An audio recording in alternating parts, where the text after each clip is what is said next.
Hello दोस्तों, तो कैसे हैं आप लोग। आई होप कि सब अच्छे होंगे। आज हम देखेंगे ग्राउंड स्टेट टर्म या टर्म सिंबल निकालना। दोनों एक ही होता है आपका। ठीक। ये आपका बहुत ही बेसिक होता है, लेकिन बेसिक के साथ साथ जो होता है मोस्ट इम्पॉर्टेंट भी होता है, खासकर competition exam BSc and MSc के लिए। बीएससी फाइनल ईयर में एक मतलब इसके क्वेश्चन में पूछा ही जाएगा कि टर्म सिंबल निकालिए इसका, या इसका ग्राउंड स्टेट निकालिए। ठीक। एमएससी में तो है ही। इसके बाद आपका क्या बोलते हैं, गेट हो गया, नेट हो गया, ये सब एग्ज़ाम में भी पूछे जाते हैं। तो आपको पता होना चाहिए, क्योंकि बेसिक भी है और आपको पता होना बहुत ही ज़रूरी है। जैसे एग्जाम्पल के लिए दे दिया जाएगा D6, ठीक, D5, MN+2, CR+3, ऐसे कोई सा भी क्वेश्चन पूछा जा सकता है कि इसका टर्म सिंबल निकालिए। तो इसका मतलब भी आपको समझ में आना चाहिए। जैसे P3 भी दे सकता है आपका। ठीक। तो ऐसा कोई सा भी क्वेश्चन पूछा जा सकता है आपको, तो आपको बस इसका मीन समझने में आना चाहिए। अब यहाँ पर दे दिया गया D6। ठीक। तो D6 दिया है, तो उसको हम क्या समझ रहे हैं, यहाँ पर D6 का क्या मतलब समझ रहे हैं। D6 का सिंपल सा मीनिंग समझ में आ रहा कि जो D ऑर्बिटल्स है उसमें कितने इलेक्ट्रॉन भरे हुए हैं आपके, 6 ऑर्बिटल भरे और 6 इलेक्ट्रॉन भरे हुए हैं। सॉरी। तो यहाँ पर डी कक्षक मतलब कितने कक्षक बनाते हैं, डी आपके 5 कक्षक बनाते हैं डी कोष। और पी कितना बनाता है, 3 बनाता है, इतना तो पता होगा। डी में कितने इलेक्ट्रॉन भरे हैं यहाँ पर, 6 इलेक्ट्रॉन, 1 2 3 4 5 6, 6 इलेक्ट्रॉन भरे हुए हैं, इतना तो पता चल गया। अब इसकी एम की वैल्यू जो पता कर लीजिए। यदि डी की वैल्यू हम बात करें तो डी की वैल्यू एन के लिए कितना हो गया आपका, डी कितना होता है, एस के लिए 0 होता है, एम के लिए नहीं, पी के लिए 1 होता है, डी के लिए 2 होता है। ठीक। तो एन के लिए 2 हो गया।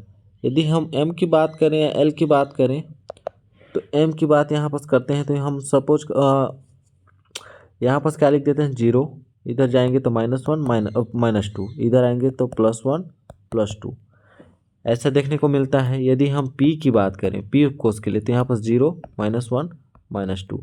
यदि हम एफ के लिए बात करें जिसमें 7 कक्षक बनते हैं आपके, तो आपका कितना तक जाएगा, आपका 3 तक जाएगा। ठीक। तो उसको तो आप समझ गए होंगे कि ए कहाँ से आया। इसको क्वांटम संख्या से देखिएगा। ठीक। ये आपका एल का वैल्यू होता है। इसके बाद यहाँ तक तो निकाल लिए। तो आपका यहाँ पर 2 वर्ड आएंगे, 2 फॉर्मूले से आएंगे, ML और MS। ठीक। S का मतलब क्या होता है आपका, spin quantum number, spin quantum number. और L का मतलब होता है आपका द्विगंशी बोलते हैं इसको, एक क्वांटम नंबर का ही है जो आपका A होगा, L की वैल्यू। तो यहाँ पर कुछ नहीं करना है, सिंपल था कर दीजिए, जितने इलेक्ट्रॉन होंगे उसकी वैल्यू को लिख दीजिए। इस कक्षक में इस इलेक्ट्रॉन की वैल्यू कितनी है, इस इलेक्ट्रॉन की +2, दूसरे इलेक्ट्रॉन की कितनी है, +2। इसके बाद इस इलेक्ट्रॉन के लिए हो गया आपका +1, इसके तीसरे इलेक्ट्रॉन के लिए हो गया आपका, फोर्थ इलेक्ट्रॉन के लिए 0, इसके लिए कितना हो गया आपका -1, इसके लिए -2। ये निकल के आ गया। अब जो कटता है काट दीजिए, -1 और +1 का +2 कट गया, -1 और +1 कट गया। इसके बाद कितना बच गया, +2 बच गया। तो यहाँ पास L का वैल्यू कितना निकल कर आ गया आपका, 2। सिंपल सा।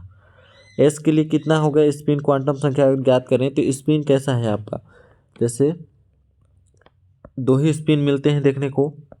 यदि क्लॉकवाइज हो तो उसको +1/2 बोलते हैं, अगर एंटी क्लॉकवाइज हो तो -1/2।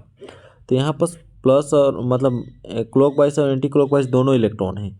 तो यहाँ पर हो गया आपका +1/2 -1/2। बाकी सब क्लॉकवाइज है, मतलब सभी ऐसे स्पिन है, तो इसके लिए क्या वैल्यू होते हैं, +1/2। तो सभी के लिए 4 इलेक्ट्रॉन के लिए क्या आ जाएगा आपको, +1/2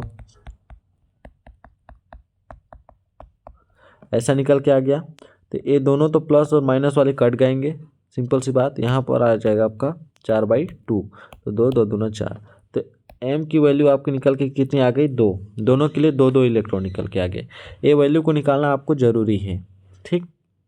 इतना तक कर लेंगे। इसके बाद आपका एक फार्मूला आता है जो स्पिन मल्टीप्लिसिटी का होता है, स्पिन मल्टीप्लिसिटी, जिसको चक्रण बहुलता बोलते हैं। इसका जो फॉर्मूला होता है क्या होता है आपका, 2s + 1। कितना होता है, 2s + 1। जो वैल्यू निकालते जा रहे हैं उसका कहीं ना कहीं यूज है, उसको आप ध्यान से रखिएगा। तो यहाँ पर हो गया 2, s का मान कितना निकल के आया, कहाँ गया s, ये हो गया s का मान है। s का मान कितना निकल के आएगा, 2 × 2, ms निकाले ना भाई अभी, ठीक, +1, तो कितना हो गया 5। मेन इलेक्ट्रॉन हम लोग का मेन पॉइंट क्या निकल के आ गया आपका 5। ये वैल्यू निकल के आया किसके लिए, s के मान के लिए, और दूसरा l का मान के लिए 2 निकल के आया था, ठीक। इसके बाद यहाँ पर 2 फार्मूला आते हैं, J बराबर L + S and L - S। L + S किसके लिए होता है, जिसमें यदि कक्षक आपका 3 वाला हो तो इसमें आधे से ज़्यादा इलेक्ट्रॉन भरे हों। जैसे 3 इलेक्ट्रॉन तो ऑलरेडी भरे हुए हैं, तो 3 से ज़्यादा इलेक्ट्रॉन भरे हुए हों तो उसके लिए आप ये फार्मूला अप्लाई कीजिएगा, L + 1 वाला। जैसे इतना इलेक्ट्रॉन भरा है तो इसके लिए ये इलेक्ट्रॉन इसको अप्लाई कीजिएगा, L + S को। यदि इस ऑर्बिटल में 2 ही इलेक्ट्रॉन हैं, 2 ही इलेक्ट्रॉन हैं, तो उसमें कौन सा फार्मूला अप्लाई कीजिएगा आपका, L - S के लिए। तो यहाँ पर देखिए, यहाँ पर कितने ऑर्बिटल्स हैं आपके, 5 ऑर्बिटल्स हैं। इलेक्ट्रॉन कितने हैं, 6, मतलब आधा से अधिक है। तो कौन सा फार्मूला अप्लाई होगा आपका, L + S वाला फार्मूला अप्लाई होगा। तो यहाँ पर J बराबर हो गया L + S। आप L की वैल्यू भी निकाले हैं और S की भी वैल्यू निकाले हैं। L की वैल्यू क्या निकाले हैं, 2 निकाले हैं यहाँ पर, 2 + S की वैल्यू कितने निकाले हैं, 2, यहाँ भी 2 निकाले हैं।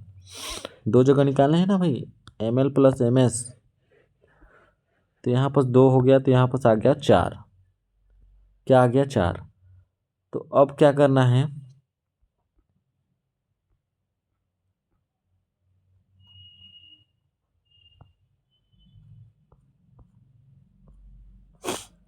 यहाँ पर देखिए L बराबर कितना वैल्यू आया है। मेन फार्मूला क्या होता है आपका, जो ये आपका स्पिन मल्टीप्लिसिटी जो निकला है आपका, स्पिन मल्टीप्लिसिटी, इसके बाद जो L की वैल्यू है,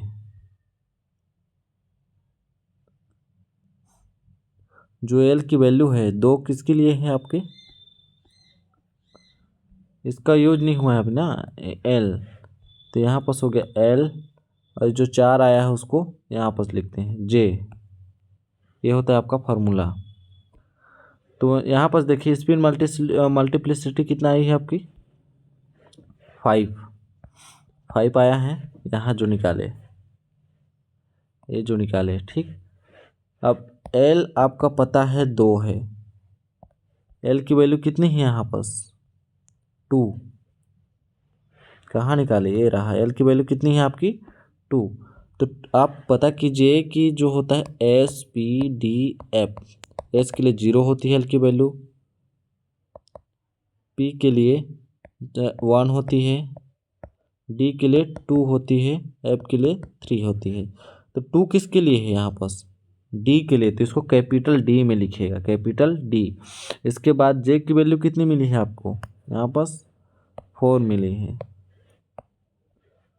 4। तो ये जो मेन फाइनल निकल के आता है ये आपका टर्म सिंबल होता है, इसी को बोलते हैं आपके ग्राउंड स्टेट।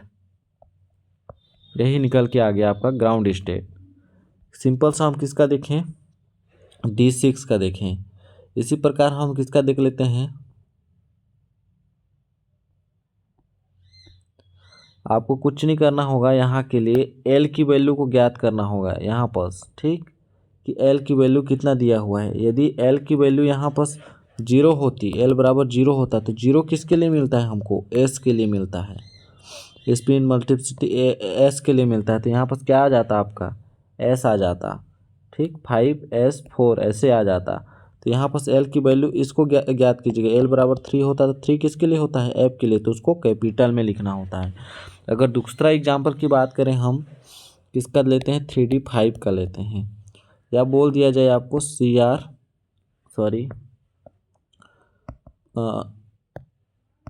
Mn+2, तो Mn+2 बोल देता है, ऐसा अगर एग्जाम्पल दे देता है, ऐसा ना देकर, ऐसे ना देकर आपको ऐसा एग्जाम्पल दे देता है, तो इसके लिए क्या करना होगा, आपको तो पता है मैग्नीज का एटॉमिक नंबर कितना होता है, 25, ठीक। तो ये डी ऑर्बिटल्स है, डी ब्लॉक का एलिमेंट है, तो डी ऑर्बिटल में कितने इलेक्ट्रॉन हो सकते हैं इसके, आपके D5M4s2, 3D N4s2। इसके लास्ट वाले इलेक्ट्रॉनिक विन्यास को मैं लिख रहा हूँ, आप इसको करके देखिएगा, इतना ही आएगा। तो यहाँ +2 का मतलब क्या हुआ, प्लस का मतलब होता है इलेक्ट्रॉन को बाहर निकालना, माइनस का मतलब इलेक्ट्रॉन को अंदर लेना। +2 मतलब 2 इलेक्ट्रॉन को एक दे दिया किसी को, +2 मतलब दो इलेक्ट्रॉन दे दिया, तो ये इलेक्ट्रॉन आपका चला जाएगा, तो कितना बचेगा इसके पास, ये वैल्यू तो खत्म हो गई। अब 3D5 ही बचा, तो वही हो गया 3D5। ऐसे भी क्वेश्चन आपको पूछे जा सकते हैं। यदि क्रोमियम +3 बोल रहे हैं, तो मतलब 3 इलेक्ट्रॉन लास्ट का ही निकालेगा। क्रोमियम का कितना होता है आपका, 24 होता है, तो इसका होता है 3D5 4s1 होता है एटॉमिक नंबर। तो 3D5 अगर 4s1 निकाल देगा तो कितना इलेक्ट्रॉन बचेगा इसका, 3D3 बचेगा ऐसे। तो इसको भी आपको समझने की बहुत ज़रूरत है। ऐसा क्वेश्चन दे दिया हमको। अब 3D5 तो हम लोग को मिल गया, मेन 3D5 तो मिल गया, ठीक। तो यहाँ पर बोल रहा है डी ऑर्बिटल्स का मतलब क्या हो गया, आप पास डी का मतलब हो गया आपका 5 ऑर्बिटल्स मिलेंगे आपको, कितने, 5। तो कितने इलेक्ट्रॉन है यहाँ पास, 5, 1 2 3 4 5 इलेक्ट्रॉन। डी मतलब समझ गए कितने कक्षक हो गए, 5 कक्षक हो गए। कितने इलेक्ट्रॉन भरना है, 5 इलेक्ट्रॉन। कुछ नहीं करना है, इस विन्यास के लिए Ml का फॉर्मूला लगा दीजिए, Ms का लगा दीजिए। तो इसके लिए सेम ऊपर जैसे 0 -1 -2 +1 +2। यदि P की बात करें, 3 कक्षक है, तो यहाँ पर 0 होता है, इधर -1 होता है, इधर +1 होता। यदि F की बात करें, जिसमें 7 ऑर्बिटल्स होते हैं, 1 2 3 4 5 6 7 कर दीजिए, ठीक। तो यहाँ पर क्या आ जाएगा आपका, 0 आ जाएगा, -1 वहाँ हो गया, -2 हो गया, -3 तक जाएगा। ये +1 +2 +3 तक जाएगा, ठीक। ये बेसिक तो आपको पता है, ठीक। ये M की वैल्यू है आपकी, किसकी वैल्यू है, M की वैल्यू। तो यहाँ पर लिख दीजिए ml निकालने आ गया, +2, कितने इलेक्ट्रॉन है, सिंगल इलेक्ट्रॉन है यहाँ पास, तो सिंगल लिखेंगे, +2 फिर +1। यदि एक और पेयरिंग में होता है, एक इलेक्ट्रॉन और होता है, तो डबल +2 आता है, क्योंकि दोनों के लिए तो वैल्यू सेम है ना भाई। तो यहाँ पास हो गया 0 -1 -2, तो कट गया आपका, सब कट जाएगा, तो यहाँ पास हो जाएगा 0। तो ml के लिए L की वैल्यू कितनी आ गई यहाँ पास, 0। ms की बात करें तो स्पिन क्या है, सब क्लॉक वाइज है, तो यहाँ पास हो गया +1/2 +1/2 +1/2। कितने इलेक्ट्रॉन हैं, 5 इलेक्ट्रॉन। तो पाँचों इलेक्ट्रॉन के लिए इसकी वैल्यू हो गई +1/2, तो यहाँ पास 5/2 हो जाएगा, 5/2 हो गया, ठीक। इसको LCM निकालेंगे तो इसके बाद यहाँ पर देखिए कौन सा फार्मूला लगेगा, L - S का लगेगा या L + S कब लगेगा। L - S के लिए मैं क्या बताया हूँ, जिसमें आधे से कम इलेक्ट्रॉन हो। यदि ऑर्बिटल्स आपके कितने हो, 3 ऑर्बिटल्स हो, तो इसमें कितने, 2 इलेक्ट्रॉन हो या 1 इलेक्ट्रॉन हो, इसके लिए L - S लगता है। यदि इसमें ज़्यादा इलेक्ट्रॉन हो, जैसे 4 हो, तो L + S लगेगा। सॉरी, यहाँ पर 3 ऑर्बिटल्स होंगे, यहाँ पर कितना, कौन सा फार्मूला लगेगा, यदि यहाँ पास 5 इलेक्ट्रॉन हो तो L+S लगेगा आधे से अधिक इलेक्ट्रॉन के लिए, आधे से कम के लिए। इसमें देखिए सिमिलर हैं आपके, ना ही आधा है, नहीं आधा है, आधे से अधिक है, ना ही आधे से कम है, मतलब यहाँ पास बीच की स्थिति है। तो कोई सा भी फार्मूला आप आंख बंद करके लगा सकते हैं। तो यहाँ पास कौन सा फार्मूला लगाएंगे आप, L-S का लगा लीजिए या L+S का ही लगा लीजिए। ठीक, L+S बोल रहा है मतलब L की वैल्यू भी निकालें 0 + 5/2। ठीक, L की वैल्यू भी निकाल लिए हैं आप, L की वैल्यू तो निकल गई है ना भाई। यहाँ पर क्या करना था आपको, मल्टीप्लिसिटी निकालना है, स्पिन मल्टीप्लिसिटी। यहाँ पर क्या हो गया आपका 5/2। इसके बाद दूसरा फार्मूला क्या बताया था, हाँ ये रहा स्पिन मल्टीप्लिसिटी, चक्रण बहुलता। तो स्पिन मल्टीप्लिसिटी बराबर हो गया आपका 2s + 1, मेन फार्मूला होता है, इसको याद रखिएगा। ठीक, तो यहाँ 2 × s का मान कितना आया यहाँ पास 5/2, 5/2। ठीक, +1, तो 2 और 2 कट गए, तो यहाँ पर कितना निकल गया 6। स्पिन मल्टीप्लिसिटी कितना निकल गया 6। अब टर्म सिंबल के लिए, ग्राउंड स्टेट के लिए कौन सा फार्मूला होता है आपका,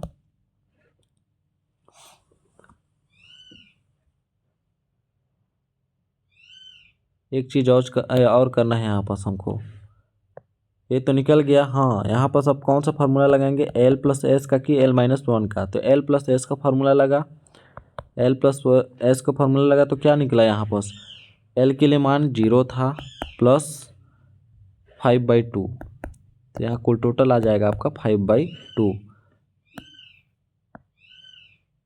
J की वैल्यू, ये J बराबर होता है ना, तो J की वैल्यू मेन निकल के आ गई आपकी। ठीक, तो यहाँ पास होता है आपका JL, और क्या होता है आपका स्पिन मल्टीप्लिसिटी।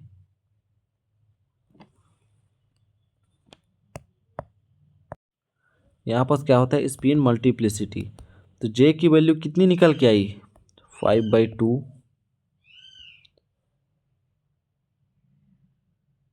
सॉरी यहाँ पास गलती हुआ, यहाँ पास मेन फार्मूला होता है आपका स्पिन मल्टीप्लिसिटी L फिर J। ठीक, तो यहाँ पर स्पिन मल्टीप्लिसिटी कितनी आई आपकी 6। L की वैल्यू कितना है, L की वैल्यू यहाँ पर देखिए, यहाँ से मिलेगा आपको 0 है।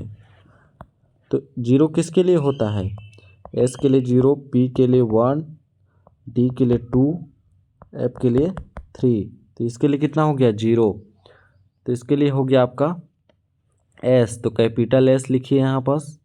इसके बाद J की वैल्यू कितना है 5/2, ये हो गया आपका टर्म सिंबल किसके लिए, D5 के लिए। इसी प्रकार आप यहाँ जितने भी एग्जाम्पल दिए हुए हैं P5 P3 क्रोमियम +3, इसका आप टर्म सिंबल निकाल सकते हैं बेहिचक। तो आई होप आपको अच्छे से समझ में आया होगा। मिलते हैं अगले नेक्स्ट वीडियो में, तब तक के लिए धन्यवाद।